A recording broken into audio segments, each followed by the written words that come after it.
What's up, ladies and gentlemen? Welcome into More Important Issues. More Important Issues is brought to you by our sponsors, Tennessee Tap House, Hound Dogs, and Blue Water Climate Control.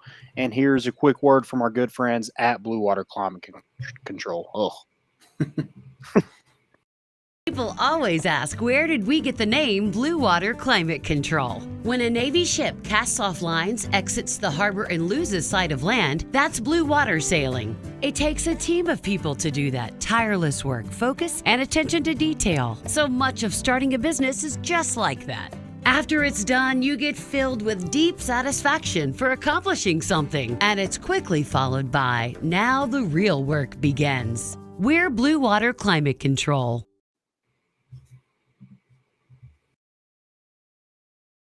Balls are back.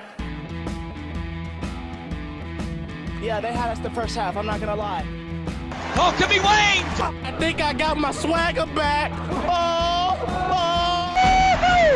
I love it, baby! Them orange britches. Something about them orange britches. Tennessee wins! Out by Tennessee, Jawan Jennings. Jennings makes the catch. We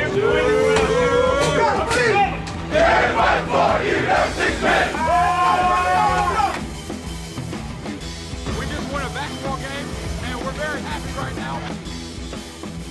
I made up my mind. I don't expect to ever look back. I'm going to stay at the University of Tennessee.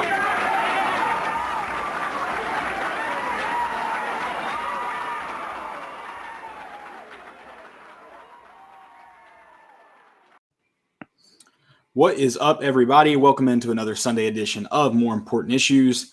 It is Sunday, July 18th. It is, you look at the outline, whatever you want to call it, I don't know, our topics for tonight. It looks like we've officially hit the dog days of summer, but I'll tell you what, man, this has been a great week, great weekend of sports for a July weekend. Yeah, absolutely. You had a good game last night. You had some fireworks today. I think USA soccer. You're the soccer guy, but yeah, I mean yes, I like that. Obviously, that game's exciting. Unfortunately, it's a kind of meaningless and so I mean not meaningless. Everybody wants to win, obviously, but young guys, it's not like your real rostered team. Mm-hmm. It'd be like USA basketball playing on like a non-Olympic season, or maybe a USA basketball playing in an Olympic season this year. I don't know.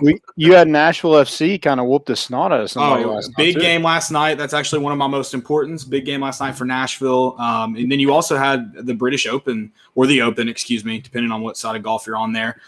Just an absolute phenomenal finish this morning. So yeah, it's like for a July weekend where you're normally trying to find something to get into or hoping there's a good baseball game on in the afternoon. That just wasn't the case this weekend.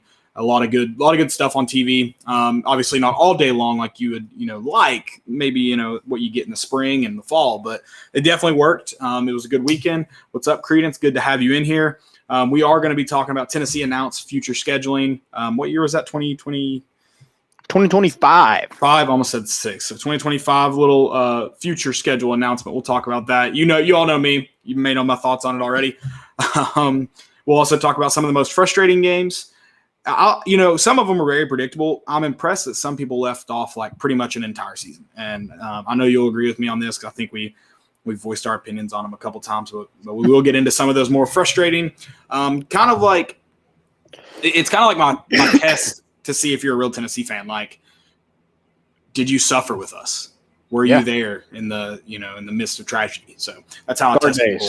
Yeah. We'll also have some QB talk. I mean, it's just, first off, it's the only thing to talk about right now, but it's the biggest question for this team because I think there's a lot of talent on the roster, but if you don't have a quarterback, it's all for naught. I should say a lot of talent on the offensive side of the ball. That's where I think there's a lot of talent. Yeah, I think it's kind of been like, hey, can somebody maybe knock off the guy who you think is going to be the quarterback?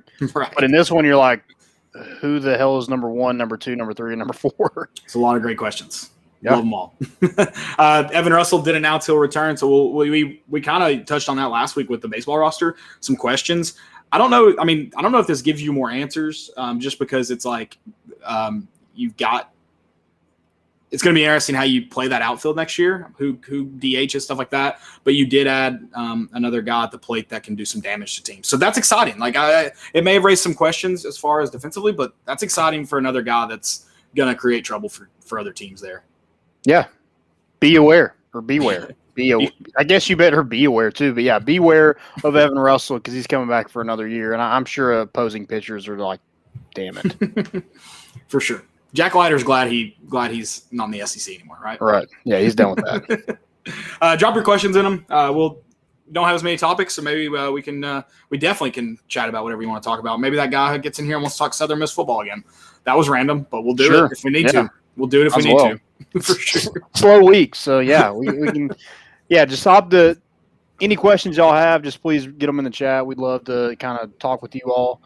Since it is kind of a slower episode, slower time, not a lot of breaking news or news. Some topics in here that we'd love to hear your takes on and stuff like that. So, and I've noticed our territory is expanding. People must like the geography aspect of it. So tell us where you're listening from. We've gotten some new ones in here the last couple of weeks. So tell us where you're listening from. Awesome. Let's jump right into it. Vols heading back to Atlanta in 2025. They will open the 2025 season. The biggest question for me about this is who's going to be the coach in 2025. I'm not saying it won't be Josh Heupel, but will it be Josh Heupel? That's a good point. I think it's fun doing that.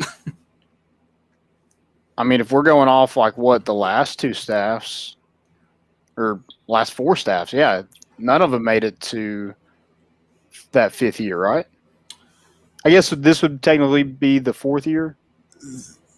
I think Butch Jones is the only one that made it. Butch made it to 4. Yeah.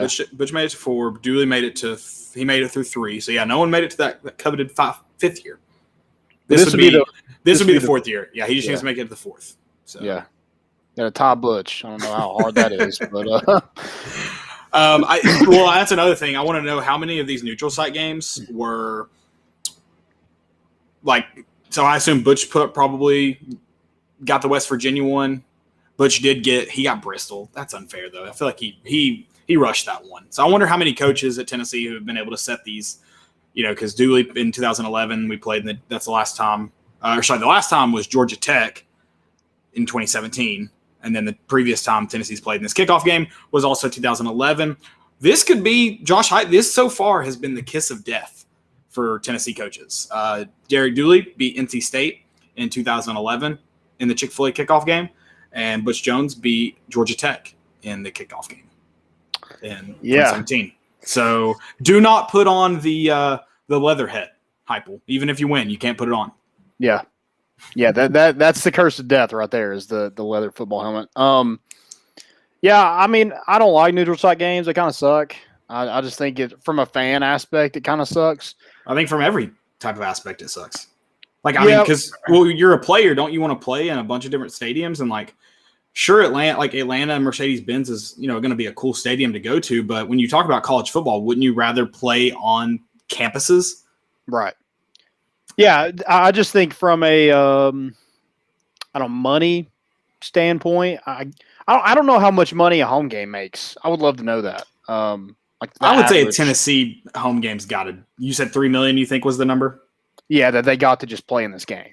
Yeah, I got to think it's bigger than that. And the argument to it is, and I think this is a dumb argument, is you lose money the year you travel. So if we did this with Syracuse, it would be a home and home. Mm-hmm. And the argument is you lose money that year. But if you're splitting it in half the year you do the neutral site game, then what does it matter? Like it's 6 1, half a dozen the other at that point. Yeah. I just don't get it. And they've not really been great to Tennessee, I guess. No. Especially those two those two guys won that Chick-fil-A kickoff, and then they didn't make it the rest of the season. So,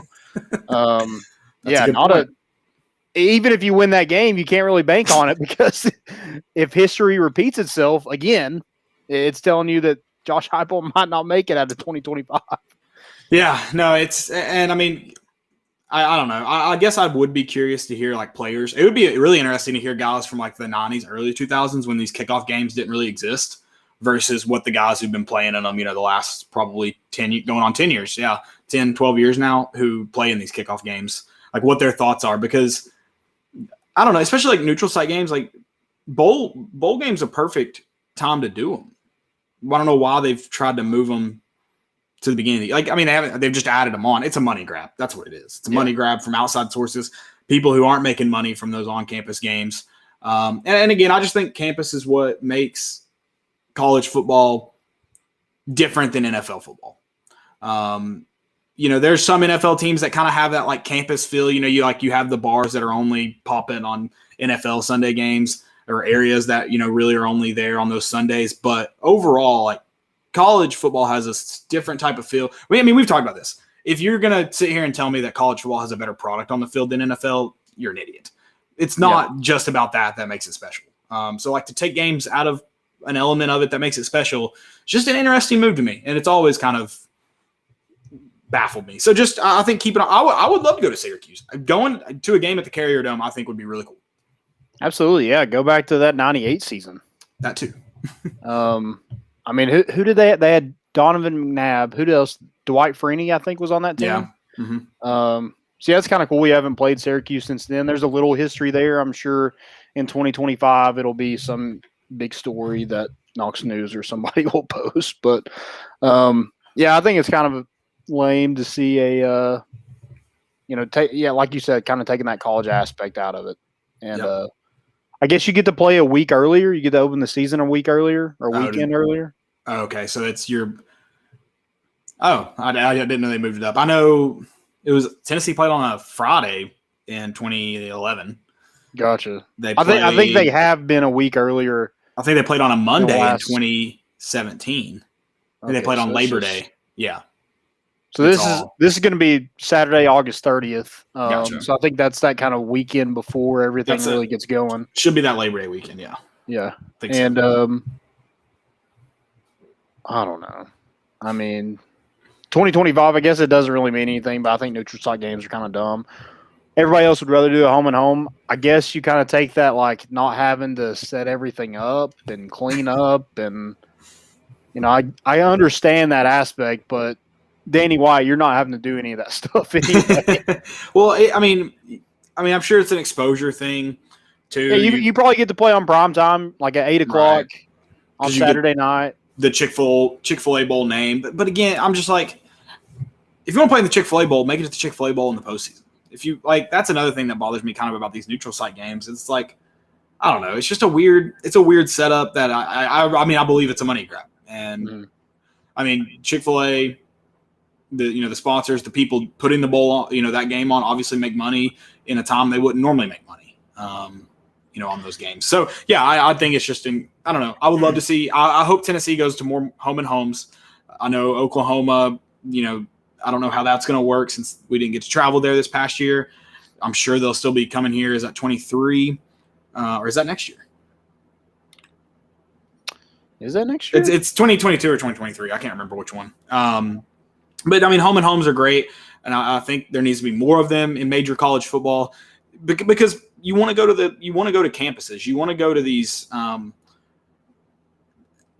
even if they're maybe not like famous stadiums, like older known stadiums. Like you want to go to, like Syracuse fans would want to come to Neyland Stadium. You can't tell me otherwise. I would love to see Tennessee go out and play at BYU. Like that would be fantastic. That would be a great home and home. That's what made the Oklahoma Tennessee like that. That was a good game. Both of those games are pretty good games. And the fact that one in 13 was bad. I think maybe like the first quarter was like I think Tennessee played okay, but then it got away from them. It got away from them. I know Justin Worley got beat to hell, so I just can't imagine it was a good game. Right. But I mean that's like what made it. Like people talk about that game because of the crowd and everything like that. Like they don't. Well, I mean that's how in the. What is it? What's the? It's the Falcons, right?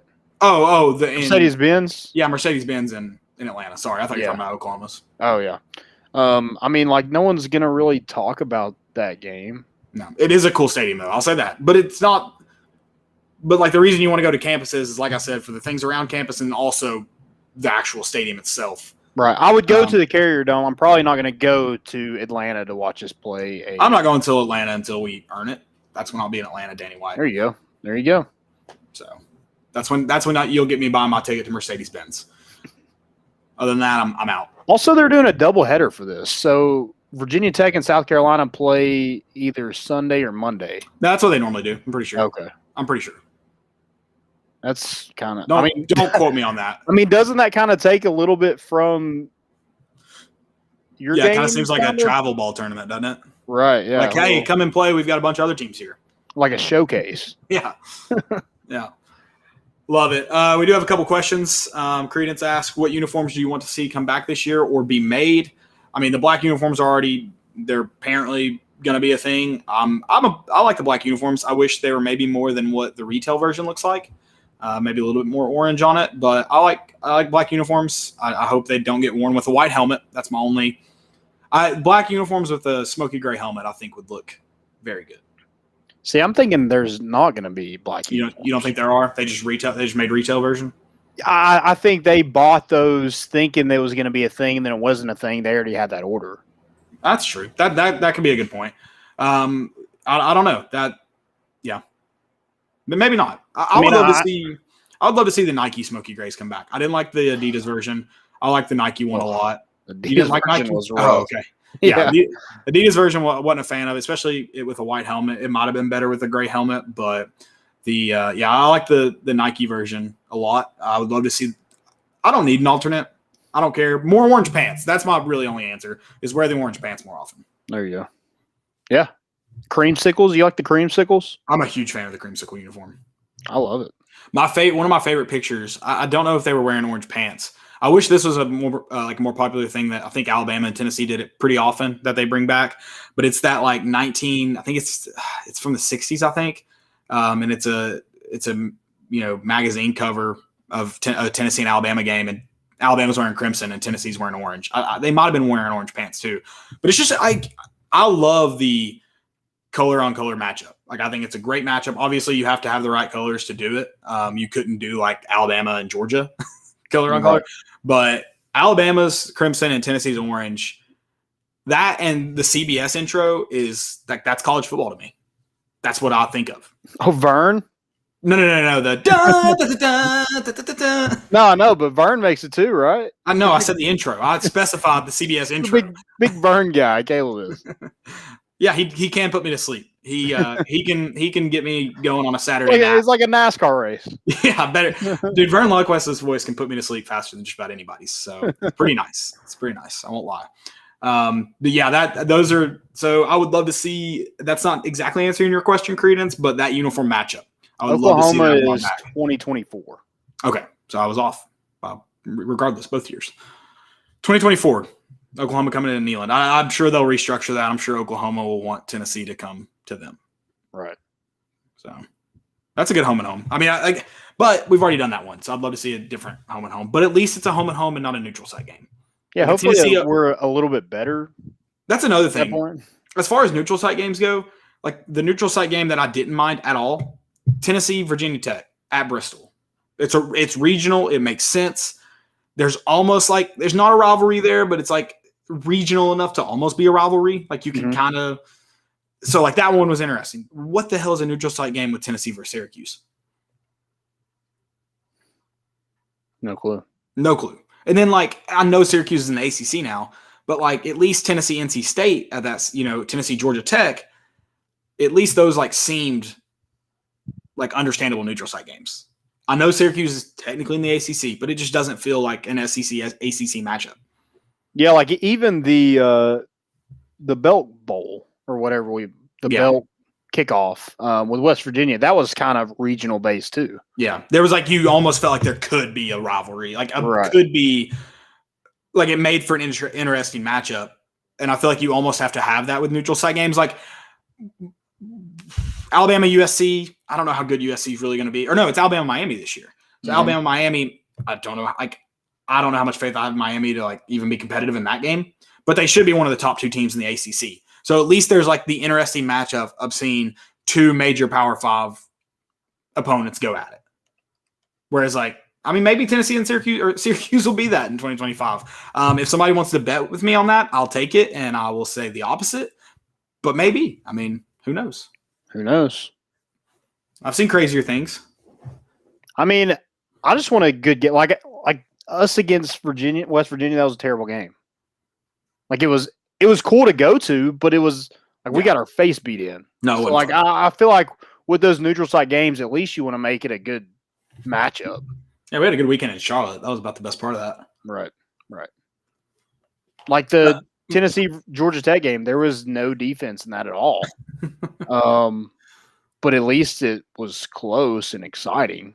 It was also very frustrating too. It was very frustrating. Very frustrating game. Speaking of frustrating, Bud Young asked, do you think we will still draw punishments from NCAA for football violations? I hear that we may get a break due to NIL rules in place now. Makes previous punishments seem hypocritical. I doubt I don't see the NCAA backing off this. Like, I don't see it happening. Tennessee's still currently investigating themselves, which tells me there's still stuff to occur. I would say Tennessee's looking at minimum. Like, this is the bottom of it, is a bowl ban for a year or two. You could potentially be talking more with scholarships and I'm trying to think of some other sanctions that may be appropriate because you did fire everyone involved, allegedly. I mean, who else? There's no one there left from that staff. So allegedly you fired everybody involved. But I don't know. I will say this, but I think my hope with this situation is that Tennessee kind of gets like forgotten about with all the NCAA is having to deal with right now. They do still have the FBI stuff to deal with in basketball. They do still have the what did LSU football recently get in trouble for? I thought some stuff was getting brought up down there. Was it not OBJ handing out cash at the national championship? I thought there was something big. Maybe that's all it was. I thought there was something bigger going on, though. But they do have a lot going on mixed with the NIL just now starting. So I'm kind of hoping maybe some of that gets just – it's like your parents, like when you do something bad, you maybe encourage your sibling to do something not near as bad, not necessarily like worse than you, but, hey, let's just take their mind off me for a minute. Can you? Mm-hmm. So maybe Tennessee like skirts the system that way. That's my only hope, honestly. Yeah. I don't know about that. I don't know if the NIL has really anything to do with it. I think it's basically just I don't know. Like the NCAA is so inconsistent with these things, so you never know what's going to happen. But if I know anything, and it's being a Tennessee fan, I know that the NCAA is probably not going to do exactly what we think they're going to do. So no, that's a great point. I don't think NIL helps Tennessee other than the NCAA is having to deal with a lot of NIL stuff right now. That's true. Yeah, it might be put on a back burner, and hopefully that's a good thing for Tennessee, and they just kind of maybe forget about it until it's kind of too late to really punish. I guess they're probably still going to punish them, but probably like give us lay the hammer down. Right, you get away with maybe a little bit more than you should have. I'm also curious like what the NCAA could prove because it doesn't sound like the NCAA was sniffing around. It sounds like right now Tennessee's self-reporting everything, which is dumb. Don't do it. Don't do it. Speaking of frustrating, also Graham Morgan mentioned this before we get into frustrating games. Did you see the rumor of Kiffin knocking up a cheerleader? Yeah, and I don't know if they have any any leg to stand on those rumors, but they are funny. And Kiffin addressed them head on Twitter in the most Lane Kiffin fashion ever, and I thought it was just a hilarious response. So credit to him for. I think his agent would tell him maybe don't do that, and his athletic director may tell him to. But I love it; it's entertaining for me. Right, and I mean this isn't the first time like something with Lane Kiffin like that has come up. Are you? I mean, you're not talking about the Lexus. Yeah, his whole entire, what was it? 10 months at Tennessee was he even here for 10 months? I don't even know. I guess it had to be pretty close to a year. Yeah, he was probably hired over a year because he was probably hired in December. Okay. Yeah, so he was probably here right at a year. So and there was a ton of those accusations going around. So love to see it. Yeah, to this point, it's nothing to him. It's not like his reputation is ruined at all. So yeah, I don't think he's worried about that. Yeah. We did. All right. So we had the Landon drop this question on Twitter on later in the week, Thursday or Friday. What are some of the more frustrating games that you've experienced as a Tennessee fan? I assume Maiden League football. I don't know. Was it just football question? Is it No, specific? I said Tennessee sports. So it Oh, could be Tennessee any- sports. Okay. Yeah. I don't think there's been any basketball games that have been as frustrating as any football games. That's true. That's a good point. As frustrating. There's been some frustrating ones. Yeah. But I think like one of the more frustrating ones was that 2014 Michigan game, Sweet 16 game. Yep. But that was frustrating because Tennessee literally got no calls down the stretch. So And then not got really a, like any got a Tennessee crap players' fault. foul called on them, just like they did in 2018. Yeah. Oh, Yeah. I mean, Tennessee's gotten burned in the tournament a couple times, and you can blame it on maybe they didn't play the best, but there's also been some rough calls right there at the final buzzer too. So Yeah. One for me, and I kind of put this on Twitter, and you can probably agree that it's probably up there for you as well. It's 2018. We went to Vanderbilt. So I kind of go off games that like I was actually there for because I think that makes it a lot worse that you're Oh, yeah. actually in attendance. So Tennessee gets beat by Vanderbilt 38-13, had a chance to go bowling, and that team just did not want to play that day. JG was 13 for 29, 139 yards, 1 touchdown, 1 interception. Todd Chandler also rushed for 12.6 yards per carry. He had 7 carries for 88 yards, and Tennessee still got blown out by 25 points. yeah, that's not good. That was a bad game. And that Vanderbilt team it's not like losing to some of the, the better Vanderbilt teams. It wasn't like that. It was just bad. Just very bad. I'm surprised, I saw a bunch of mentions of the Butch Jones group of 5 also, games. sorry, but I wanted to mention Vanderbilt's stat real quick. Okay. Kyle Shermer was 31 for 35 for 367 yards and 3 touchdowns. I don't know if he threw 31 complete passes the rest of the season. He probably did not. No. Like, now I'm not talking about a game. Like, he might have broken his season record against Tennessee. I didn't realize he threw that well. That's He was embarrassing. definitely like a National Player of the Week after that. We made him look incredible. Yeah. Graham said the Tennessee versus Purdue basketball game, the Elite Eight game, that one sucked. But what's the dude's name that just would he make 10 threes? Oh yeah, And you had that foul Ryan call down the Klein. stretch. Yeah. Then you had that foul call in the to end it too.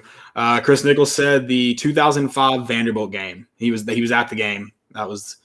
He was legitimately angry. Trying to think. The Patton Robinette Vanderbilt game that kind of hurt. too. That one hurt for that one's- local people. Yeah, and that Vanderbilt team might have. Trying to remember what year was that? 2015 Is that Franklin?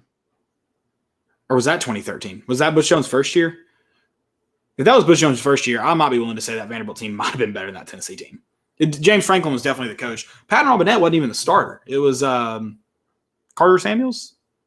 Oh, is that right? Is that right? But, Is that the but right Patton name? Robinette had 2 touchdowns? Well, he should have been the starter on that team. I don't know why he wasn't, but he had the touchdown, that goal line touchdown. That I think he made AJ Johnson jump Hmm. in the end zone. Yeah, it sucked. Good Lord. That one was tough. But the ones I was surprised. So a lot of people mentioned the group of 5 Tennessee Butch Jones era games, like the Ohio game was mentioned, the UMass game was mentioned. And I guess it gets into argument that we had a couple weeks ago, Landon. Would you rather see a terrible high-scoring game or a terrible low-scoring game? Because some of those boat races in the Dooley era against terrible teams, like wasn't there a boat race against Troy? Didn't Troy score Oh, yeah. 30 I points on have- Tennessee? I What have year a was that? link. Because I couldn't find it. It was 20. Hold on. I have the 2012. Was 2012. that 2012? Oh, so that was Dewey's last year. That's the year I'm thinking Yeah. of. It was Tyler Bray, I had the wrong years in my head. Yeah, a team 20 that should wipe the floor with that. well, that team should have won 9 or 10 games. They just had a terrible defense. Right. Yeah. South Sinceri, right?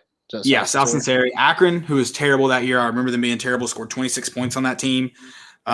We lost to Mississippi State that year, 31-41. I know this is getting off some of the worst games, but yeah, that boat race against Troy. In 2010, we went into overtime with UAB under Dooley. That was a frustrating game. Yeah, there were some frustrating ones in the Dooley era that didn't get tossed out, I guess because Butch kind of ruined that for everyone because as far as frustrating, I can name off a lot in the Dooley era. Any games we were up by 15. You had that opening kickoff back against Arkansas and still lost.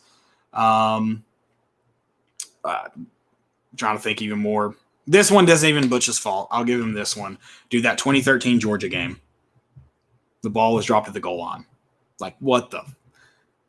I still don't think he got called touchdown in real time, and I don't know. It just sucks to like take that away from anyone, I think, and especially when I don't know.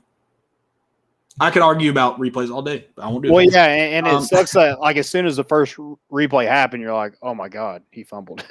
Yeah, true. And I don't think I've seen this one mentioned yet, and I'm kind of shocked. I think maybe it's just because Florida beats us so often that we forget about this one. Maybe it runs under the cracks sometimes. I see it thrown out every once in a while, but that 9-10 Tennessee Florida game. Yeah, that's rough. That was bad. And was that not the game that Muschamp said he loved to see all these Tennessee fans going home upset? Was that the game? God, it probably was. Yeah, it had to be. You won by 1, 10-9. Yeah. After you made a quarterback change. Get out of here, you douche. And then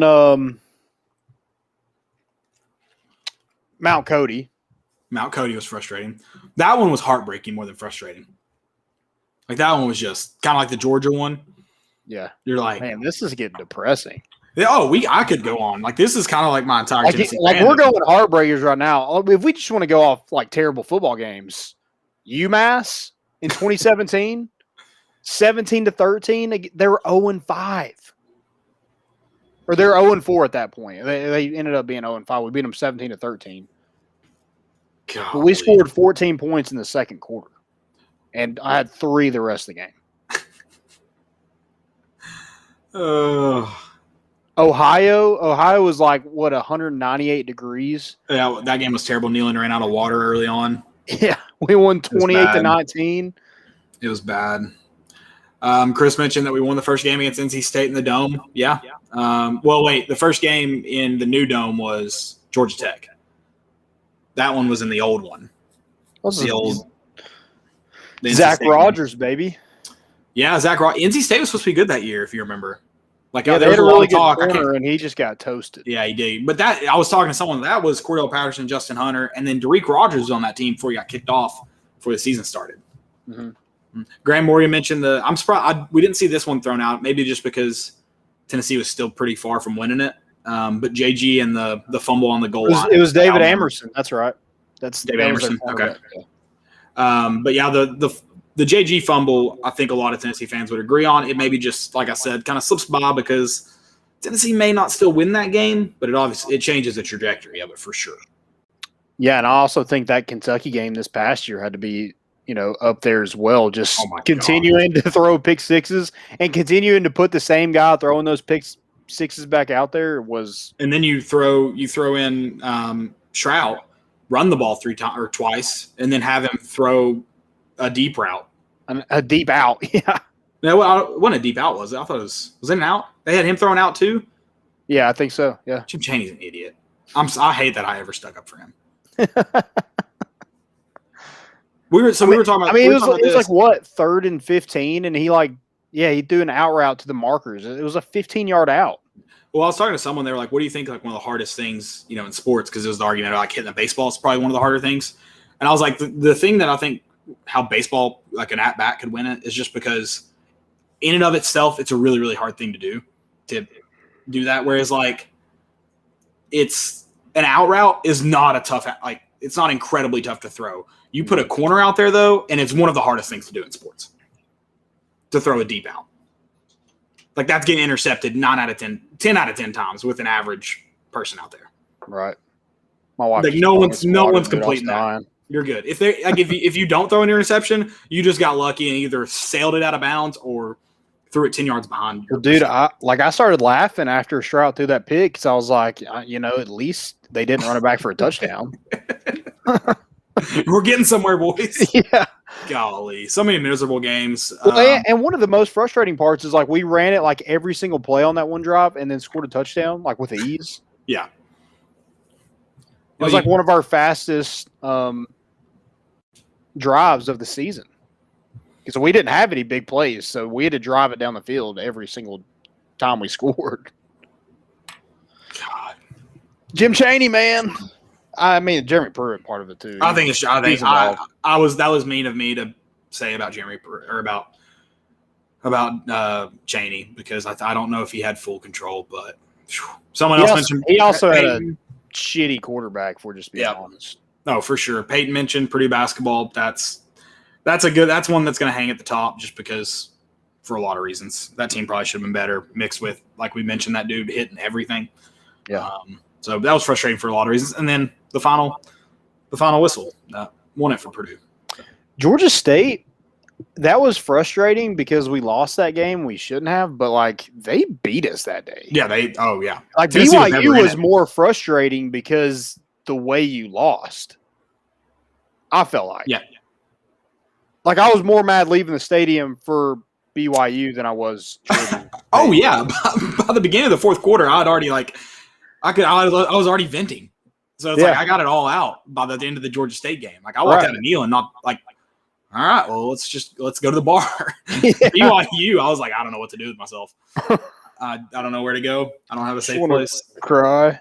Oh, we sat there for a long time. We worked it out. Peyton Hamlin also mentioned Oklahoma football with Baker and Eric Stryker flipping off the fans. 2015 was a very, very frustrating game. It was a frustrating season. Yeah, what I know it kind of went so 2016 we were terrible at starting games. Yep. And then 2015 we were terrible at ending them. That Yeah. Florida game in 2015 when they had the 4th and 20 something like that. What was it? So that was at Florida too.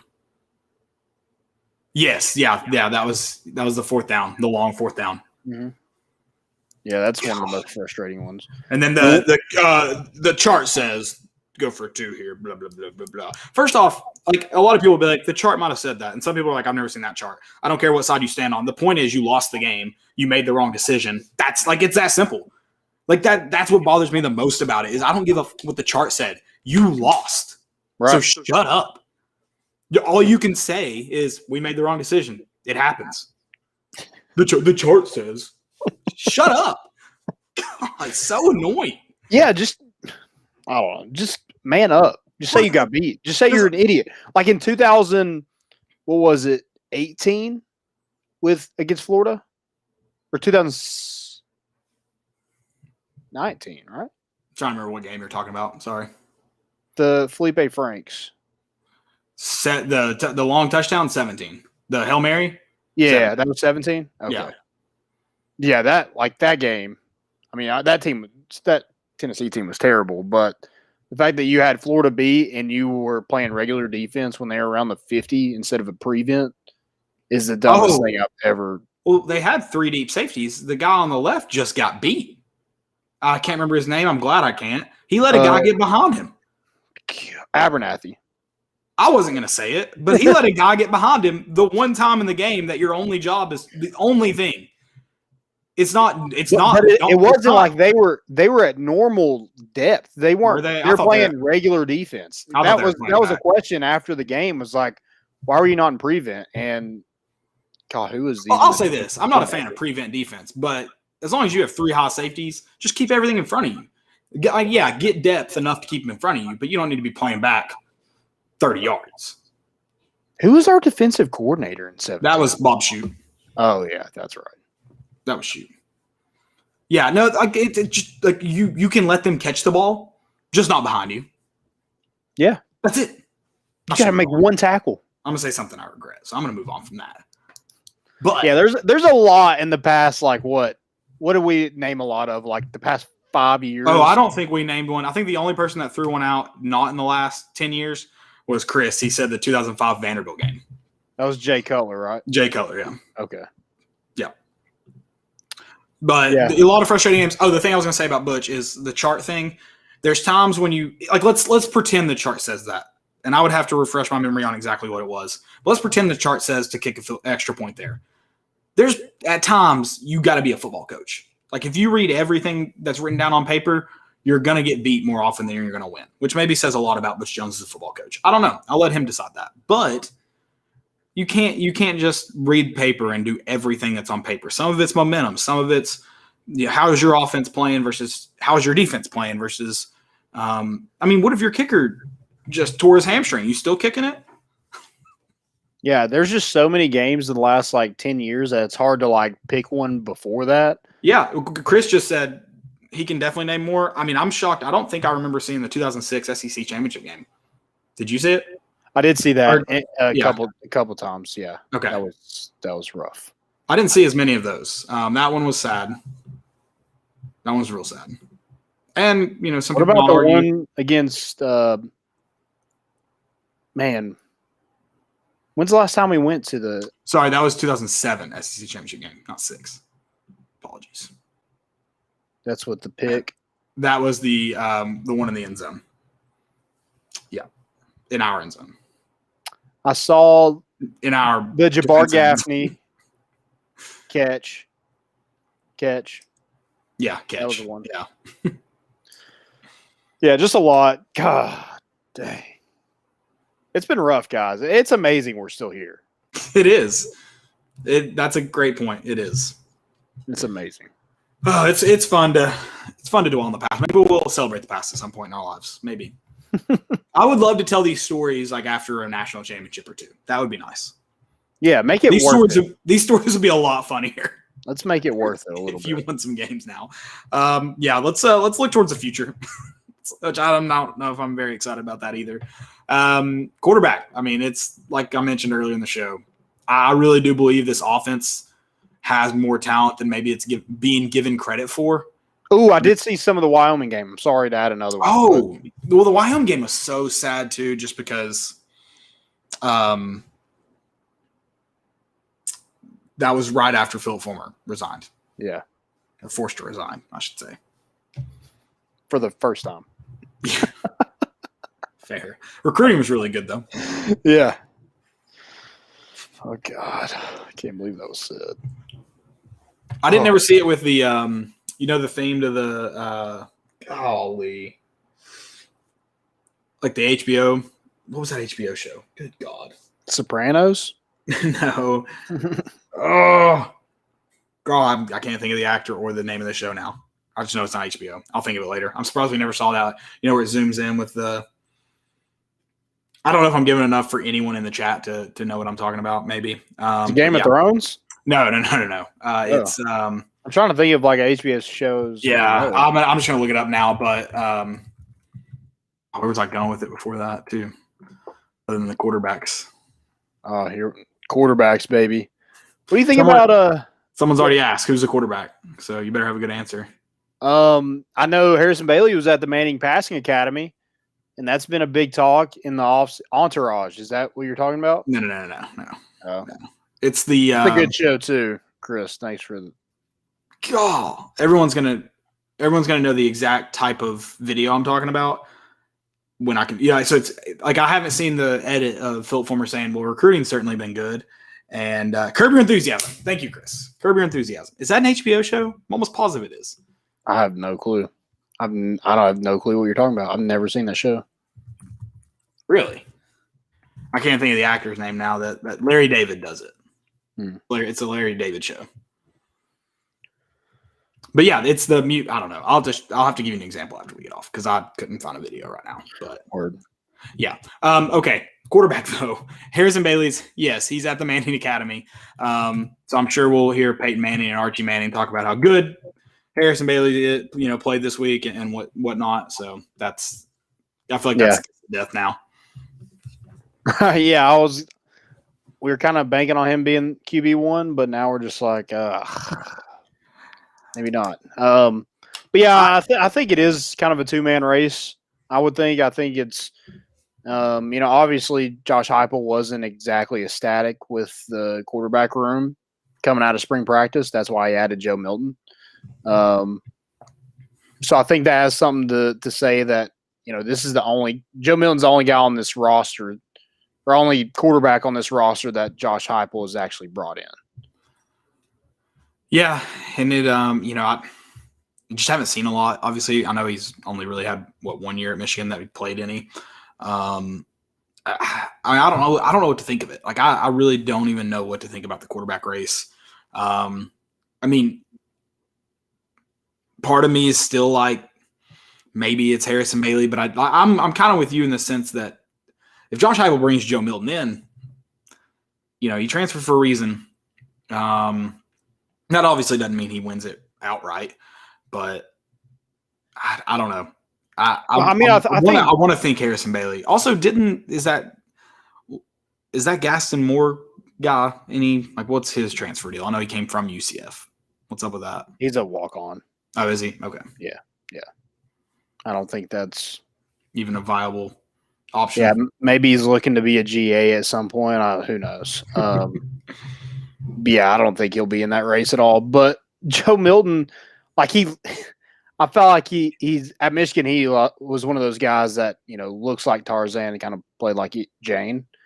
He had 3 games last season that his QBR was under 20. That's terrible. Yeah. Again, JG didn't even have that. And JG played a full season almost. Yeah. Yeah, that's just I don't know. I understand, he's big, and maybe if quarterback doesn't work out for him, he could probably play another position. Whereas Harrison Bailey, I don't think that's the case. Right. But dude, Michigan fans are just guys, y'all are overhyping this dude for what he is. I hope, if there is, I guess Josh Heupel's considered a QB whisperer. I don't know if that's safe to say because we thought that about Jim Chaney as well. I don't know if I'm going to give him the QB whisperer tag. But he's got a lot better. Yeah. He has developed some guys. I'll give him that throughout his career. Drew Lock, Landry Jones. We only had Drew Lock for a year, right? Maybe 2. Dylan Gabriel. I think he's also kind of been he's been helped by circumstances that he's come into. So I'm not willing to say he's just complete. Obviously, he's got to have a hand in it. He's had to have had a hand in it if he's coached them. But let's see, Tennessee, maybe he gets some guys in here for 4 years, or he'll have Harrison Bailey for 3, and let's see or maybe just 2. That would be nice. That means good things probably. But yeah, I'm gonna, especially because we thought Jeremy Pruitt could do anything with the defensive back, and maybe 1 in his time here. Well, and he couldn't recruit them. Yeah, and then the defensive line, the position he was responsible last year, was probably the most overrated position group. Yeah. I don't know. I think it's probably between those 2 guys, Joe Milton, Harrison Bailey. But if I'm going what I've seen from the 2 of those quarterbacks, I think you have to go Harrison Bailey. Joe Milton, what was his completion rating last year was 56%. I think Harrison Bailey's was 71%. And that was with a pretty terrible offensive line behind him too. Yeah. Offensive line that when he got knocked down didn't even help him up. And he threw 71. He completed 71% of his passes. So, yeah, if I'm going based off, last year, I think you got to go Harrison Bailey. But, who knows? Maybe Josh Heupel was able to get something out of Joe Milton that, no one's seen up to this point. Yeah, and another thing, too, for Harrison Bailey, a lot of people are concerned with, his mobility and whatnot, and then how he fits into the Heupel offense. One of the first things Heupel said, and he's kind of prided himself on it, is him and Gold. Someone else said it in that offensive press conference. I almost said Golish, but I don't know if that's right. They were like, we're all about tailoring what we do to our players. Otherwise it doesn't work. Well, Harrison Bailey is obviously a really talented guy. Now, how much that translates to this level is yet to be determined, but he's obviously got talent. So if Josh Heupel is really going to kind of pride himself on that, and that's going to be something he's about, well, then you should be able to do something with the talented guys you have on campus. Tailor that offense to fit him. Does he fit exactly what Josh Heupel did at UCF? Probably not. Should you still be able to tweak some things to make it fit? Yeah. If you're a good football coach, you should be able to do that. Yeah, I think, this group has some weapons too. I just think they were kind of closed off with their offense last season. it's all about quarterback play, and that Tennessee was terrible last year because they had terrible quarterback play. Right. I think the skill position was there. You had receivers, you had running backs. Eric Gray, Jabari Small, Ty Chandler. You had Josh Palmer had a great year. Jalen Hyatt, Bayless Jones, but you couldn't get it in their hands. So I feel like a lot of this offense is to get athletes in space and let them do the work, and that's something Tennessee just could not do last season. So, yeah, I think if you're going based off that, just getting into athletes' hands, you got to go with the more accurate quarterback, and that's Harrison Bailey. Hendon Hooker, I think they're worried about him. He can't, throw it down the field. And yeah, but I think he may be that dark horse. I just don't think – I don't see Brian Maurer being in the mix for these guys. So if I'm going to throw a third on there, I would say Hendon Hooker. Right. I mean, you've had a season where Harrison Bailey beat out Brian Maurer pretty much. Yeah. I mean, I guess we'll find out the differences between the two staffs then. Mm-hmm. But, I mean, Hendon Hooker, I saw a highlight reel the other day of him throwing 3 interceptions to one player against Wake Forest in 2014, or not in 2014, last year. Mm-hmm. So that's like, ugh. We don't want that. And all those throws are down the field. Right. So, yeah, I just don't know, like, his decision-making, I guess. Yeah, that's another good question, too, that I want to ask is can Tennessee complete the bubble pass? Because I got to imagine it's going to end up being a huge part of Heupel's offense. I know I saw a few at UCF, and then it's just the Tennessee way. So every coach at Tennessee has just been crazy about the bubble pass. I don't know if there's something about Neyland Stadium. It just screams this is the perfect place for a bubble pass, but it'll be done at Tennessee. It's the bodies underneath. They just scream bubble pass. They're encouraging you to run the Yeah. run the bubble. I mean, wouldn't, like, Harrison Bailey's, like, first pass, like a bubble pass? I'm sure. I don't know, but I'm sure. I think it was completed. Oh, wow. That's why Harrison we're like, Bailey, oh my the God, he's our future. savior. He can complete a bubble pass. Let's I love it. I don't know if you can increase the scholarship amount, but yeah, let's do that. Agreed. Now you can do NIL deals, and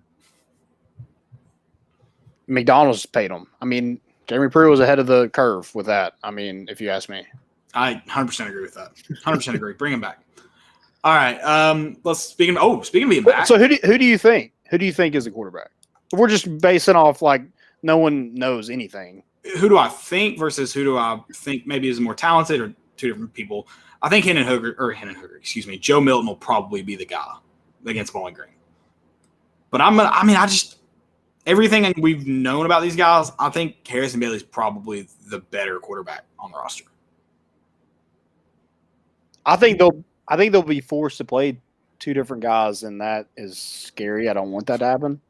I want you to be able to pick somebody and kind of be able to roll with them. Obviously, I hope they terrible. I hope they get to play two guys against Bowling Green. That's true. That's a good point. Yeah, get to, not have to. You haven't really gotten to the last couple of years. You've had to. The previous coaching staffs haven't. Well, they haven't even done that. Georgia State, how many quarterbacks played? That's a good point. So hopefully they get to. Previous staffs have not taken advantage of. I mean, Power 5 games. It took what, a 3 and out and 2 pick sixes for them to finally take JG out. Still wasn't his last appearance, was it? No, I think he came back, didn't he? He did. I think he came back in that game. Yeah, I think so too. Oh my God, dude, Jeremy Pruitt is terrible. I mean, oh my God. I think we talked about it last episode, like the worst quarterback or the worst coaches in the past, I guess, out of the last four. And I said it last episode. I was like, by the end of this, Jeremy Pruitt could end up being the worst one. Yeah. I mean, I think if you're just looking at direct on field, like what occurred on the field, the 2018 or 2019 season is barely saving Jeremy Pruitt. Yeah. Barely. It's between Derek Dewey and Jeremy Pruitt. And what's crazy is if the investigation didn't happen, Jeremy Pruitt's still the football coach here. Yeah, and I'm sure this year would be looking just splendid right now. I'm sure too. Ugh. God bless. All right. Would JG still be back? Who'd you say? Do what? Would JG still be back? There's no way. No, he had announced before all that. He happened. did. Okay, I'm pretty I didn't sure. remember. I'm pretty sure. There's just no way either. But I kind of feel like it is Joe Milton. I feel like there is something to say that Josh Heupel brought him in for a reason. But yeah, I think Harrison Bailey is probably your better. I think he's a safer bet. Yeah, I would agree with that. And like, I don't understand the Manning Passing Academy. Is it just like who can go or? And I'm sure selected? I think with college players, because they're not necessarily there to like participate. Usually, they're usually there to counselors. Now they do some like I guess training, but because they demonstrate and stuff like that. But yeah, they're essentially counselors, instructors. So as far as getting invited, it's probably just who schedule does it fit? Who'd we talk to early on? I don't know what it. Who's been in the program? Probably maybe been in the program. Who's been to the academy before? Okay. Harrison Bailey being from the South. I don't know, where's Joe Milton from originally? Florida, I think. Okay, so he's from Orlando. He's from Olympia. So he may have attended it too, but it may be just. I'm sure it's something like that, and I don't know exactly how those invites occur, but yeah, and it may be a thing. Harrison Bailey may have reached out to them, or maybe something like that. I don't know. Yeah, I'm kind of with you on. I probably think it's going to be Joe Milton, but if I were to pick, it'd probably be Harrison Bailey, in my opinion. Let's move on to. Did we lose you for a second? You back? Yep. I thought I lost you. Turns out you lost me. Nice. I'll just go into our next segment. Let's do it. Evan Russell working his way back to Rocky Top. Back like he never left because he didn't. He didn't. Yeah. Leave. Right. Good move. I mean, I didn't think there was any chance he was leaving after his comments in Omaha. Just didn't seem like he wanted to go. Didn't seem like he had a reason to. So why would he? Maybe the only thing is that there's going to be a lot of. At Tennessee, the coaches have said it publicly. Like, there's no guaranteed playing time. Not that I don't think Evan Russell will be on the field, especially more often than not. But there's no playing time guaranteed, and he knows that there's other guys around him that are just as deserving as him. So that's the only thing that maybe could have kept him away. But if competition keeps you away, then you're probably in the wrong business.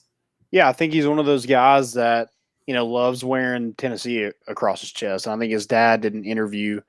I think it was after the Super Regionals, maybe after the first game in Omaha. Just said when he got selected to play for Team Tennessee in high school, like he was like, that's what I want to do. I want to play for my state. And, he's just like a John Fulkerson guy. Like and we've kind of mentioned this when we looked at the roster and stuff, is like a guy that could possibly come back as Evan Russell. And, his comments in Omaha, but he is a Tennessee guy, born, bred Tennessee. It was probably kind of a no-brainer. But yeah, there is no. There's that outfield's loaded. That outfield's very loaded. At least you do have the DH spot that you don't lose anybody in your outfield. You don't lose anybody, and then you have Kyle Booker, who he doesn't want to sit on the bench, and he's good enough not to.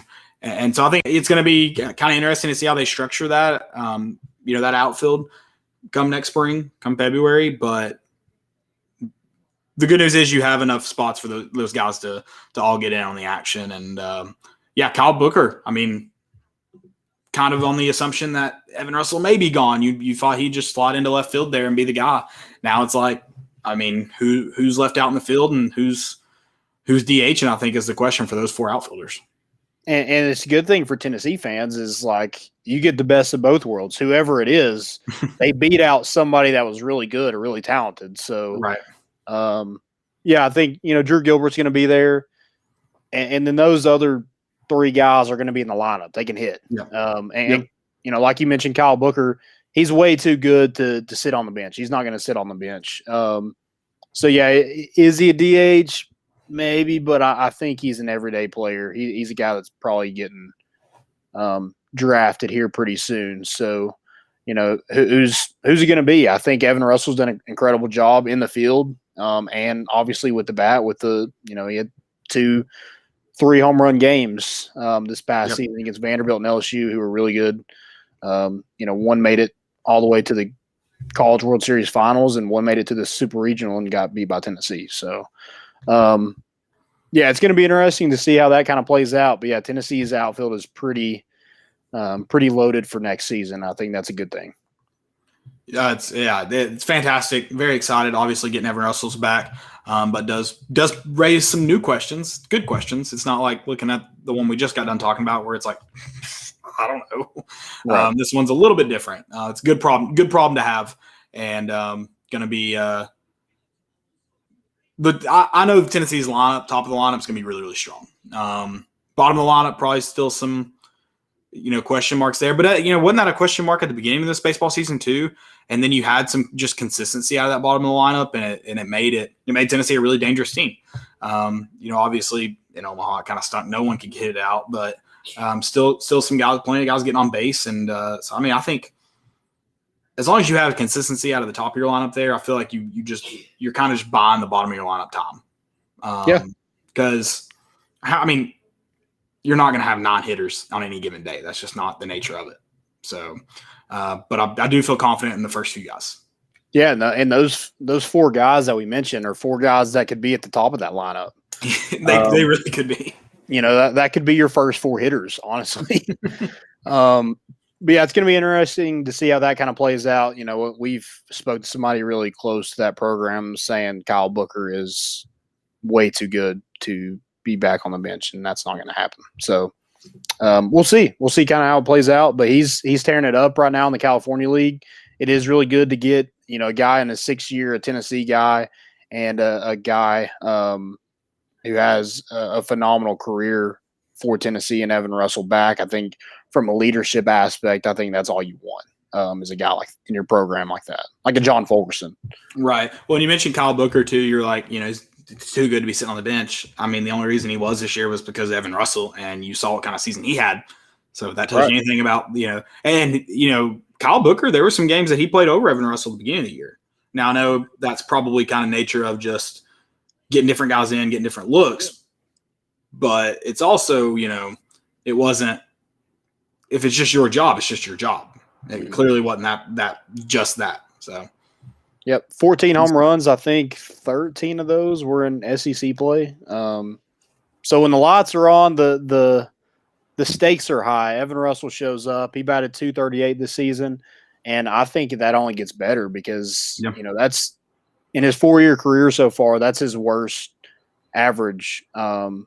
Now I know a lot of his hits came at really big times, but 238 is probably not where he wants to be. He's probably one up near that 300 range. So, hopefully he's able to have build on that last year. And even if it is a DH position for him, I think he's perfectly okay with that because he just loves to be at Tennessee. Yeah, agreed. All right. Anything else for baseball, or I guess anything else for football before we get into segments?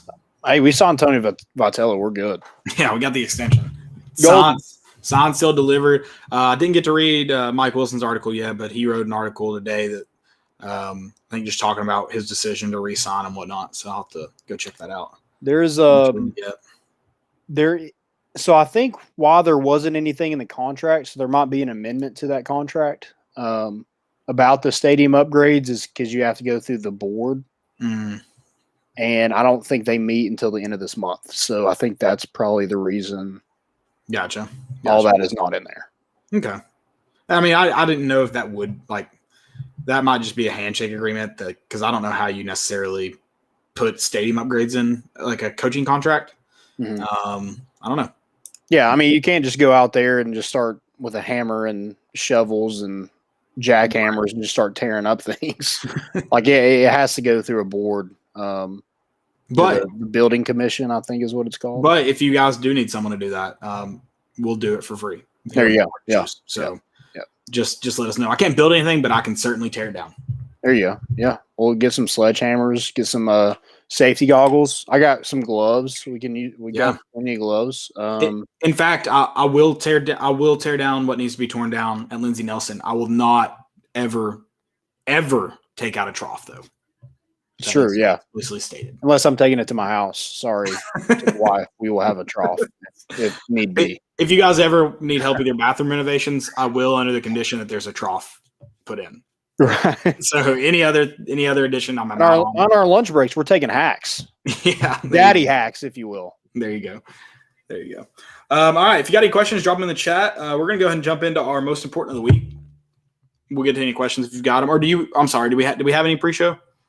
I don't think so. Okay. We just had some in the chat, which we love. Love it. Love it. Yeah, that's all we got. Didn't have any pre-show, but thanks for you guys hopping in the chat. We really love it. If you see that little if you want to press on that little thing, get us some love in here, that'd be great. We appreciate that. We got some big things coming. Yeah. Tailgates are coming soon. Cannot wait. What are we at? 46 days?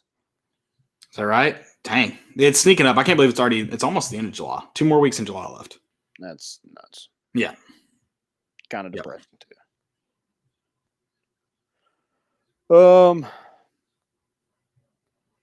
Most important. My first one is going to be Colin Morikawa winning the British Open this morning. It's his second major already. He's just 24 years old. His first one was the PGA Championship right out a year ago, or a little bit less than a year ago, I think. And I'm trying to confirm. I think it's he's only played in 8 majors, I think, to this point. So he's won 2 of the 8 he's played. I'm trying to get that exact stat. Yeah, which is pretty incredible. I think he also posted the lowest score for the Open, I believe. Okay. So just an insane day from him. And Jordan Spieth was breathing down his neck the last couple of holes. I was rooting for Spieth personally, but I also like Colin Morikawa a whole lot. I tried to get Brody to bet on him. He didn't listen to me, and he went with Spieth. So, tough. Coulda, woulda, shoulda. My first one is the St. Paul Saints minor leagues. We're going to minors, baby. Big minor leagues. The batter, he's a right-handed batter, and turns on one and hits it into the third base dugout where there is a guy sitting like on the step, and he hits it right to him, and the dude just barehanded without like any hesitation catches it. Where were they at? It was the St. Paul Saints tweeted this. Uh-huh. But yeah, the guy is just sitting in the dugout, like at the step of the dugout, like where people go down in it. Yeah, he's just sitting at that like gate, and he hits it right to him, and he just puts out his hand and catches it. I mean that the exit velocity is probably like over 100, and he just broke every bone in his hand. But it was an awesome video, worth it, going viral. Yeah, and I'm pretty impressed more people don't just die in the dugout, honestly. I am shocked by that. I mean, it's so weird that they have like, why is there not like in Little League, they have the full pretty much chain link fence in front of them. But yeah, and like high school and college and pros, they just let it hang out. You gotta be able to dodge, man. If you can dodge a wrench, you can dodge a ball. Exactly. Yeah, exactly. Feeling ballsy. See, I think I have another most important. So I pulled up. I was still trying to get the stat for Colin, but Nashville SC. That was it. I'm not gonna be able to pronounce his name because it's so close to Emily's last name. It cracks me up, but it's not Haney, but it's like Hani Mukhtar. Hat trick in the first 15 minutes last night. Nice. Yeah. Pretty nuts how he did it. Got lucky maybe a few times, but then also had a nasty free kick to top it off. So okay, yeah, love that. So the TBT started. The basketball tournament started. John Elmore for the Marshall team. I don't know if you'll be able to see this. He was drawing up plays on the court. Oh, He's got drawing chalk. race board. No, It's chalk. it's chalk. He's just going at the hardwood floor with chalk, drawing up plays on the sideline. That's new. Yeah, very interesting. I'm like, you really couldn't afford to go buy a dry board? Yeah, and I'm dry sure, race board? Loved it. sure whoever like does that court is probably pissed. Yeah, I'm sure. No, not happy about it at all. I have the White Sox fans hitting around a blown up trash can in honor of the Astros being in town. It's awesome. It was So what like exactly were they doing? so like they throw up the beach ball. This is like Yeah. a blown up trash can that That's was just all awesome. hitting around. Yeah, that is good. It's a great one. I've got a couple fails. So are you ready to go to that, or you got most important? Yeah, let's go to it. All right. Before we do that, though, we did get a question from Vols for Life _554. Who are the wide receivers that we will use the most this year? Hyatt Bayless Jones. Yeah. Do you have a prediction for one or two? Like who sees the most? I think in this offense, you want to say Jalen Hyatt, but I think Bayless Jones is probably gonna get the majority, and they could be splitting hairs. But I think he is maybe I think he's gonna break more tackles. Now Jalen Hyatt can get behind anybody. I think it's who can get into space most is who's gonna. Yeah, but I think if you had Mac Jones or Joe Burrow throwing, yeah, Jalen Hyatt's probably your guy because he can get behind anybody. But Bayless Jones, I feel like can break more tackles, and obviously he has more experience. So I'd probably go Bayless Jones. But man, I'd love to see some completed bombs to Jalen Hyatt too. I agree. Would love to do that. Graham asks, are the Tennessee alumni not playing in this TBD tournament? This is the regional play right now. So Tennessee is playing. We looked it up last night, Landon. Do you remember the dates? I guess it's next weekend. It's next week. Regionals. Yeah, the 24th maybe through the 27th. Gotcha. That sounds kind of right. But yeah, it's next week sometime. Yeah, so they're doing regionals right now. ETSU actually won their first game today. So, okay, cool. Yeah, go Buccaneers. Buccaneers. Buccaneers. I think is how you say it. Buccaneers. Okay, that makes more Is sense. that what they are? I'm going to look it up now. That's witty. That's cool. My fail while you're looking that up is the Big 12. They're going to crack down on the horns down gesture this season. Yeah, sorry. Buccaneers. Buccaneers. Okay. It's like the end of the Buccaneers. Yeah. Okay. Yeah. Go on, though, because this is a great one. I can't wait to make fun of this. Yeah, Big 12 going to crack down on a horns down gesture. Hey, Big 12, suck it. What are you going to do to me?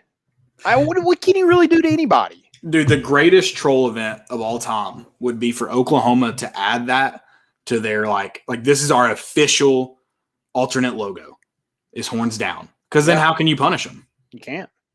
Because then you have to punish Texas for doing the horns. Right. So I would do it if I'm Oklahoma, I'd just start doing it every game and be like, this isn't even associated with Texas. This is our thing. Or I would just complain that they're saying Sooners up, and that's offensive. Yeah, no. The Sooners up offensive, Sooners down. No, if they're doing like this, that's Sooners up. That's offensive. I see what you're saying. I see what you're saying. Yeah, good one. Yes. Or that's so it's like a flipped. Like they flip the carriage. Yeah, I love There it. you go. Which they do themselves, so they don't need any help doing that. Tennessee needs to adopt this as our alternate, so we can, when we start beating Florida, if we ever do, we can get to do that. Get to who did in the end zone end up maybe losing us the game? John Kelly. Yeah, that guy. Might have lost us the game, but nah. We won't talk about that. He also, if we didn't have John Kelly, we also get beat by 40. That's a fantastic point. That's a fantastic point. He was so underrated. And it sucks we only really got to experience him for 1 year, 1.5, kind of. Yeah, agreed. Because, dude, he was so damn good. We could have used him. I mean, looking back, he probably made the right decision by not being around that team. Because 2018 was pretty bad. It was a rough year. Rough year. My first sale of the week goes to the Mets. Did you see this play against the Pirates today? No, I didn't. I don't really know what happened. It looks like a ball. Well, they won, so I won money. So they did end up winning. Well, early in the game, this was the first inning. Yeah, bases were loaded. It looked like a ball was going to go foul, just right off the bat. I guess it bounced in play a couple times, and then the pitcher, I don't know how to say his first name, Walker, Taijuan Walker. Mm-hmm. It looks like he kicks the ball. I don't know how the ball shot off how it did. There's no way it went off his glove. But then I couldn't tell if it was in play or not. He was swearing it wasn't in play, so the ball should have been foul. Well, they called it fair. They score, I think, 2 runs in all the confusion because the ball is pretty much in the dugout at this point. Nice. Where he'd kicked it over there. And the Mets are just arguing the call. They're not even trying to play. And Pirates score, I think, 2 runs on a terrible play. I don't even know how you score that. Is it just one error? Because I feel like you could credit it to several errors. Yeah, I think there was a play in the Bad News Bears movie where they have 8 errors on one play. So, yeah, it can happen. Sorry, will you repeat that? My headphones got unplugged. There's a play with the Bad News Bears where they have 8 errors in one. Okay. Yeah, so, yeah, it can happen. I feel like it should be at least 2 errors for the run score. Yeah. Dang, what did the Mets Also, depending on how bad the error is, it could count as 2. Wait, I need to see how they might have scored more than just 2 runs in that. I'm gonna have to go back and look. What do you know what the final ended up being? Because you said the Mets won 7-6, I think. I can look it up for sure, but I think that's what it was. The Pirates suck. 7-6. Yep. Yeah, I mean, one of my favorite things to do is just bet against the Pirates. I don't blame you. I do that, and I bet against the Orioles, which the Orioles kind of screw me every now and then, but usually the Pirates lose. So the Pirates are almost guaranteed to lose, so that's a great call. So they scored all their runs in the first inning, in the bottom of the first. So that mayhem played a lot on it. Oh my God! So they scored 6 runs in the first inning and lost 7-6. Yeah, they only scored 2 on that play though, so I was right about that. Oh my gosh! So it was counted as 2 errors. It was counted as 2 errors. I Yeah. figured for that. Scored on an error, and Reynolds scored save at third on a fielding error by catcher. Yeah, so 2 errors in that sequence. That's awesome. Nuts. Bet against the Diamondbacks, Graham Morgan said. Well, I think they beat I my don't know. Cubs tonight. Yeah, they're pretty today. Pretty hot and cold team to bet against. Usually the Pirates shouldn't be a major league team. They should take the best AAA team and just replace them with the Pirates. Oh, a little promotion relegation here. Yeah, I'm going soccer. I'm learning. I like it. My next and last fail of the week is Kyle Busch. Did you see him pushing the pace car around a little bit today? I couldn't. I fell asleep. Apparently, there was some questions about the good call integrity of the track. Rained a little bit. I don't know where they're racing at this weekend. Nowhere big, or that I care about big. New Hampshire. It wasn't Tona. It wasn't Daytona or Dager. I'd know. But yeah, so some frustration. So Kyle Busch gets out there for the restart and is just pushing, giving the pace car a little love tap, letting him know he's there. There you go. What a douchebag! Rubbin's racing, right? I don't know how fast they're going in the pace car, but what a douchebag to get out there and just push the pace car from behind. Yeah, it's dude. What do you want me to do? Well, apparently the pace car has a say in whether the track's safe or not. Apparently. And I think Kyle Busch had maybe spun out a little bit due to wet roads. But at the same time, I'm like, you're really just going to go wreck this guy? Really? Yeah, that's how you're going to handle it? Is that not Oh, I'm sure he'll get a hefty fine for it. I would imagine. I mean, Is that not attempted murder? I mean, we're being honest. Dang, how much do you hate Kyle Busch? I mean, like, I'm talking about like if you're trying to wreck somebody. Yeah, that's pretty messed up. It's pretty messed up. I don't know if I would go as far as attempted murder. Yeah, reckless endangerment. Yeah, probably a better charge. Yeah, maybe attempted murder is just- a little nuts. Depends on how hard that tap is. Yeah, I was just like, what an idiot. I mean, I don't know how dangerous it really was. I know if I was the pace car driver, I would have been freaking pissed. Yeah, I'd be like, dude, what's up? God bless it. You have any other fails? That's all I got, man. That's it. Yeah, it's been a fun one. Appreciate y'all hopping in. Real quick, last question, Vols for Life. Said, what about the running back room? Who is the number one guy?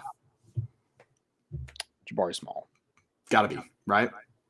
Yeah, I think Jalen Hyatt and Tyon Evans probably get some carries. I think you have to have 2 or 3 guys that can touch the football, but those would be my 3 probably going into the season.